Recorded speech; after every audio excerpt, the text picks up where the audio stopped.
কি প্যাকেট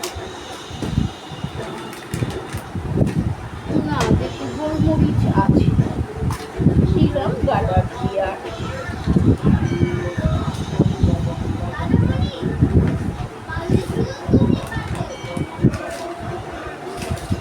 প্লাস্টিকের চামচ, স্টিলের চামচ, এই যে সেই একটা আঠা কিছু খেয়েছিলাম, আঠা ভাব হয়ে রয়েছে। যাই হোক, পরে দেবো। খাই তো মাঝে মধ্যে ছাতু ভাত দিলে ধুই আর না। তো সমস্যা বললাম না, ওষুধের এতে রয়েছে, থাকলে ঠিক থাকবে, যাবে কোথায়? ওই ওষুধের এতে রয়েছে, এই ওষুধের ঝুড়িতেই রেখেছি জিনিসটা আর কি। কতগুলি ওষুধ তো ওর মধ্যে হয়ে গেছে।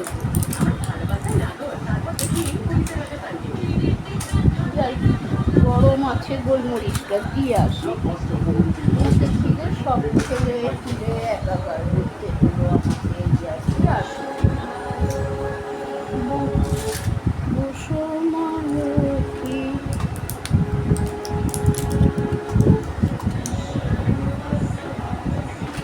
যাই বাবা, দেখি সকাল থেকে ঘুম ভাঙলে তাড়াতাড়ি করে উঠে খালি স্নানই হয়, স্নান হয়। তাও আজকে আবার গেলাম সকালে ছাতে, তখন কটা বাজে? 6:30, 6:30 না 7টা। জল এসেছে একবার, এসে ওই ছোটো ঘটি বললাম, ভরে দেখি জল চলে গেল। ভাবলাম যে যাই একবার দেখি পাইপ লাগানো আছে ভূমিকাকে ছাতেতে। আর আন্টি বললো ওইটা হলো আমাদের লাইন, ওদিকে, আর এটা হলো ভূমিকাদের লাইন। তাও ছবি তুলে নিয়েছি, কোনো কথা বলিনি। মিঠু বলে কোনো কথা বলবি না, তোরা তো গাধার মতন কাজ করিস, কথা বলবি, ছবি তুলে রেখেছি, কিছু আর দরকার নেই বলবার। লাগিয়েছি না, জল থাকলে ঠিকই আসবে। আর এই ছাদ থেকে এসেছি, দেখি জিপি ঘর করে কি মোটা জল, বাবা সব তো খালি ছিল কালকে, বাটি ঘটি, তারপরে আমার বাথরুমের সব খালি ছিল।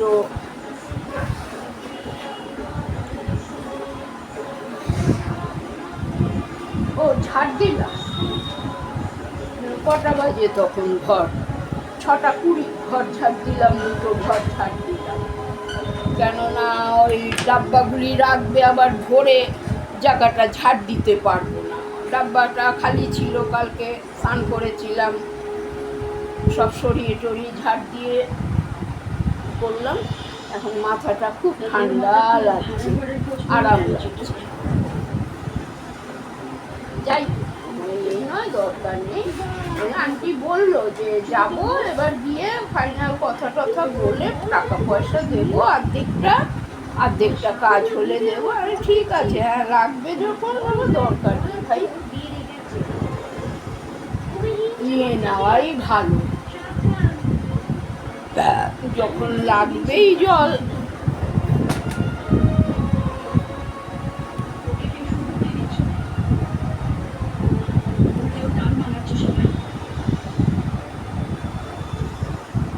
বাবারে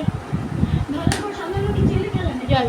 ও তাও তো রান্নার আগে চায়ের বাসন দিয়ে, মাংসের কড়াই দিয়ে, খাতা খুন্তি দিয়ে সবই মেজে মুজেই নিলাম।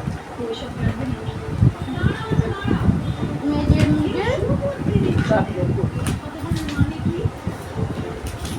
20 টাকারই পোস্ত ভালো, মানে যখন রান্না করবেন 20 টাকার দিয়া দিবেন পোস্ত। এখন 110 টাকা, আর রমেন্দ্র বলে 130 টাকা। বাবা, আর সুভদ্রার দোকানে আরেকটা আছে কোম্পানির, জানি না কোনটা কম, বললো 100 গ্রামের আছে 180 টাকা নেবো। তাহলে 50 গ্রামের দাম বুঝি 90 টাকা পড়লো, 50 গ্রামের দাম 90 টাকা। গেলাম, পাউরুটি আনলাম না, আমার তো আবার একটু খাওয়ার অভ্যাস। চাটা ফুটিয়েছি খাবো, কিন্তু পাউরুটি তো নাই। চলো ভাই, শরীর স্নান বেশি না করলে প্রেশারে শরীরে হয়। কালকে খুব কষ্ট পেয়েছি শরীরেতে, এক তো মিঠু করে পাগলা, আর বলে আমি খাচ্ছি। আরে খাওয়াটা বড় কথা না, এই সময় আয় না, খাওয়া দাওয়া পালিয়ে যায়, একে জল ফলের অসুবিধা হয়। তারপরে খাবি, কল কল করে মুখ ধুবি 10 বার করে, 10 বার করে মুখ ধুবি, অসুবিধা হয় না। সে যা হলবাল থাকে রান্না খেয়ে।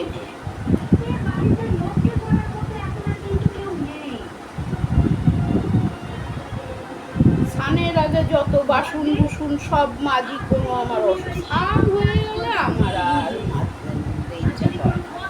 বসে বসে বাসন মাজি, ঠিক আছে ঠিক আছে, বসে বসে বাসন মাজি। চলো, আজকে হলো সকালবেলা 6:30টার থেকেই ভিডিও করছি।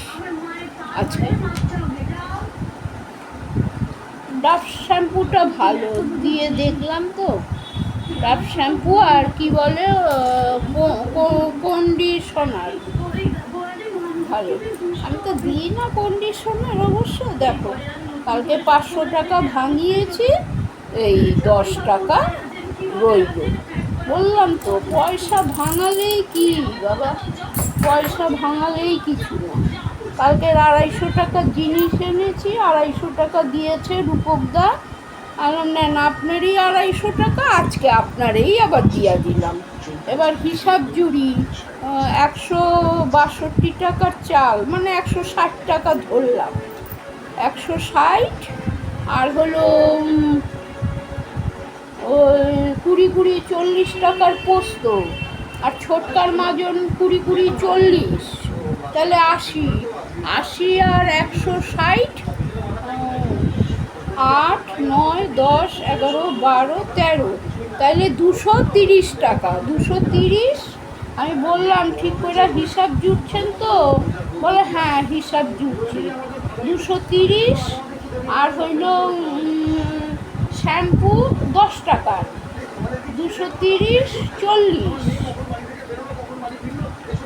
240। আমি আবার 260 টাকা, আমি তাও বলে দিলাম। টমেটো আনতে গেলাম, বললাম যে পয়সা বেশি নেন নাই তো, হিসাব ঠিকভাবে করছেন তো, আপনারা 260 টাকা দিচ্ছি কিন্তু। বলে হ্যাঁ হ্যাঁ ঠিক করে হিসাব জুড়ছি আমি, এই বললো। ঠিক করে হিসাব জুড়েছি এই বললো, কিন্তু কত তাহলে 240 হলো। আর 10 টাকা আমি পরে দিয়েছি, কারণ ওই যে কালকে 2 টাকা পাইতো, আর দুটো কন্ডিশন 8 টাকা আর 2 টাকা পেতো, দিয়ে দিয়েছি 10 টাকা 50। আবার আমি আলাদা 10 টাকা দিচ্ছি। দাঁড়া দেখি, বাপ্পাকে দিয়ে একবার করাবো হিসাব, বাপ্পাকে দিয়ে একবার হিসাব জুড়াবো। এই তো হচ্ছে।